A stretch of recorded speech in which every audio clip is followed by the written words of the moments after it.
il y a un aveugle qui se promène dans la nature et un jour, soudain, il est arrêté. Oh, par un mur. Il est arrêté par un mur. Un mur.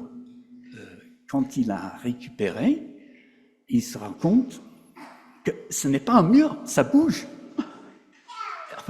C'est vivant, c'est incroyable. Et alors, en fait, c'est un animal énorme comme un mur. Il décide d'explorer cet animal avec ses mains car il est aveugle. C'est tout ce qu'il a. Mais non, c'est pas un mur. C'est comme un tronc d'arbre. C'est un arbre, c'est assez costaud. C'est bizarre. Alors il continue ses recherches et puis il trouve une espèce de longue corde. C'est quoi cet animal? Alors il se déplace et voilà que cet animal ressemble plutôt à une voile, un voile, une tente, ça bat comme dans le vent et puis il continue et soudain il sursaute, c'est un serpent. Ça se tortille, ça gigote, au secours et on essaie d'échapper au serpent, il se fait très mal, aïe! Il se fait piquer comme sur un sabre.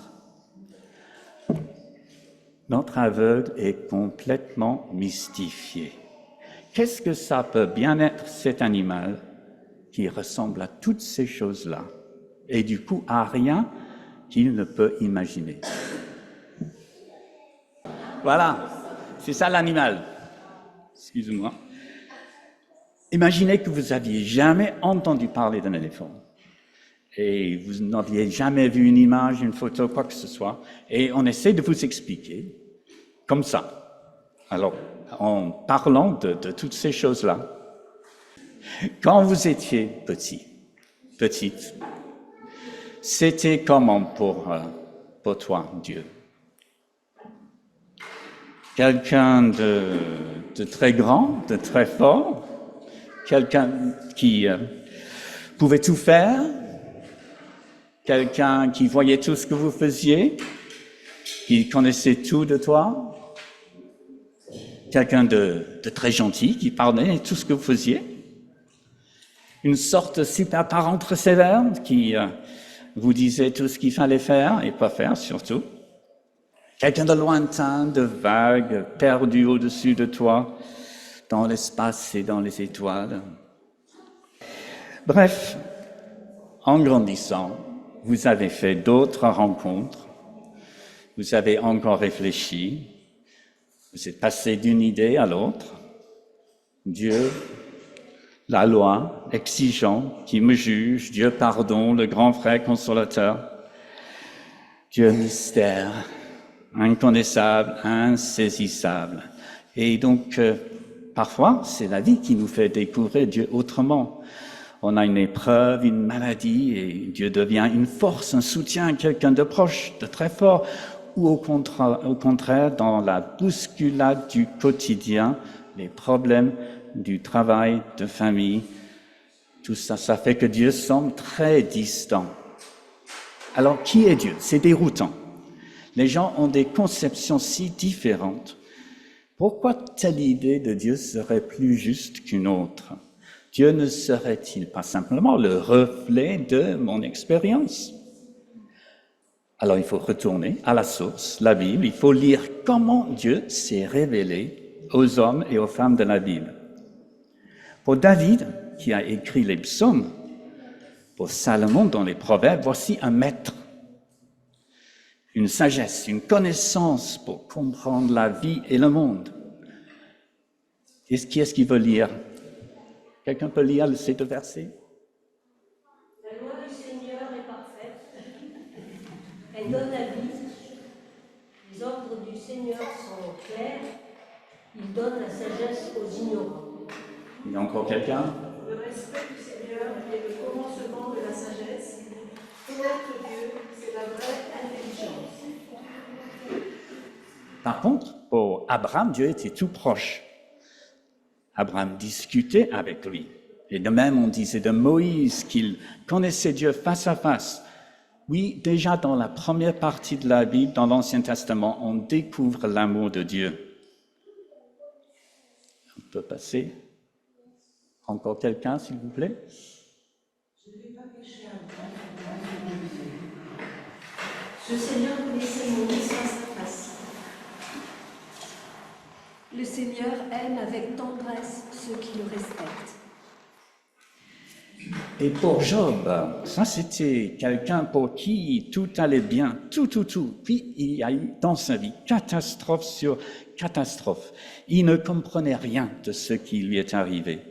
Il croyait connaître Dieu, mais là, un Dieu, comme quelqu'un a dit, un Dieu mystère. Est-ce que je peux découvrir la profondeur de Dieu? Est-ce que je peux connaître la grandeur du Tout-Puissant? La sagesse est le monde du ciel. Qu'est-ce que je peux faire? Qu'est-ce que je peux savoir? Et puis un Dieu qui juge. David était roi d'Israël. Il prend la femme de l'un de ses soldats, et puis quand elle tombe enceinte, il fait assassiner son mari. C'est terrible comme histoire, mais la Bible ne cache rien de la cruauté humaine. Et quand il revient à lui-même, il se dit que Dieu a eu raison de le juger. Heureusement, finalement, que Dieu lui avait révélé le mal qu'il avait en lui. Tu es juste dans ton âme, tu as raison quand tu rends ton jugement. Le juge de toute la terre n'appliquerait-il pas le droit? Mais David fait aussi l'expérience de l'incroyable pardon de Dieu. C'est lui qui pardonne les fautes et guérit toutes les maladies.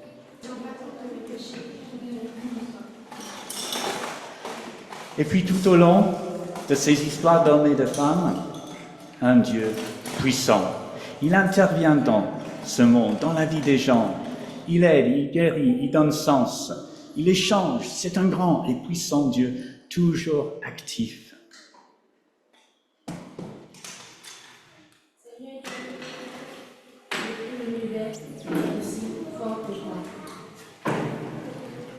Alors voilà des perceptions, des expériences de Dieu si différentes, presque contradictoires parfois, rien que dans la première partie de la Bible. Alors est-ce vraiment le même Dieu? Comment Dieu peut-il être tout ça à la fois? Alors avant de continuer, on va chanter. Chante, chante, peuple joyeux. Chante, peuple joyeux, toi qui aimes ton Dieu. Chante, peuple joyeux, toi qui aimes ton Dieu. Seigneur, nous te chanterons, nous proclamerons ton nom. En toi nous nous confions, tu es fidèle et bon.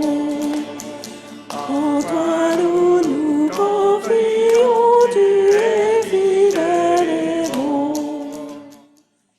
Il faut qu'on revienne à cette histoire de l'aveugle et de l'éléphant pour voir ce que cela nous apprend. Parce que, en fait, chacun d'entre nous, on est aveugle spirituellement. Tout simplement parce qu'on est humain. Et quand on nous parle de Dieu, quand on lit dans la Bible même, on n'arrive pas à faire la part des choses dans tout ce qui nous est proposé. Si on voulait en faire des mots croisés, ce serait vraiment une forme bizarre. Mais Dieu ne nous a pas laissés aveugles. Dieu a pris corps et il a habité parmi nous dans la personne de Jésus. Jean disait, nous l'avons vu, nous l'avons entendu, nous l'avons touché, la parole de vie, donc Dieu lui-même. Et quand on observe la vie de Jésus, on comprend comment tous ces aspects de Dieu peuvent être réunis dans une seule personne. Jésus, Il était un maître, un enseignant. Il passait beaucoup de temps à parler. Un prof peut-être parfois distant. Or, Jésus, lui, s'intéressait vraiment à chaque personne. On ressentait son amour. Il était prêt à discuter en tête-à-tête. Il y a quand même eu des moments où Jésus était un mystère. Il a calmé une tempête. Il passait des heures seul dans le désert. Puis ça lui arrivait d'avoir des paroles très dures. Il disait clairement aux gens qui se trompaient. Il leur disait la quatre vérités. Oui, Jésus jugeait. Oui, parfois on dit Jésus n'était que pardon, mais si vous lisez les évangiles, vous allez voir que ce n'est pas toujours vrai. Mais effectivement, on voit aussi qu'il pardonnait. Il ne se fermait pas les yeux sur ce que les gens faisaient, mais il passait par-dessus. Va et ne pêche plus. Il a dit à une femme une fois. Il les acceptait, il les accueillait. Les gens étaient dans la joie de pouvoir recommencer leur vie, de dire oui, aujourd'hui est le premier jour du reste de ma vie. Et alors, quelle puissance se dégageait de lui. Il guérissait carrément les gens, il réorientait leur vie. Toutes sortes de gens, des marginaux comme des notables. En fait, comme le dit Paul si bien aux Colossiens, tout ce que Dieu est a pris corps pleinement en Jésus. Nous n'avons pas besoin de rester aveugles concernant Dieu. Nous n'avons pas besoin de rester dans la confusion. Aujourd'hui, les religions sont partout autour de nous, dans les médias et dans nos rencontres, dans nos conversations. Est-ce qu'il faut étudier toutes les religions du monde? Ou aucune? Tout le monde s'y perd. Tout le monde y va avec son idée du christianisme. Alors revenons à Jésus. C'est lui qui est le centre de notre foi et qui éclaire tout le reste. Ouvrez la Bible, lisez, relisez les évangiles. Car Jésus est une personne comme nous. C'est pour cela qu'on peut le découvrir, qu'on peut le comprendre. Jésus est certes surprenant, parfois déroutant. Et attention, il n'aura jamais fini de nous surprendre. Mais il y a en lui une cohérence, il y a une vérité, une justesse dans tout ce qu'il est, dans toutes ses relations avec les gens. Et c'est pour cela que quand nous devons affronter des choix difficiles, professionnels, familiales ou personnels, Jésus peut être là pour nous aider, parce qu'il est possible de faire sa connaissance. Jésus n'est pas seulement un personnage de l'histoire, il est vivant par son esprit, parmi nous et pour chacun.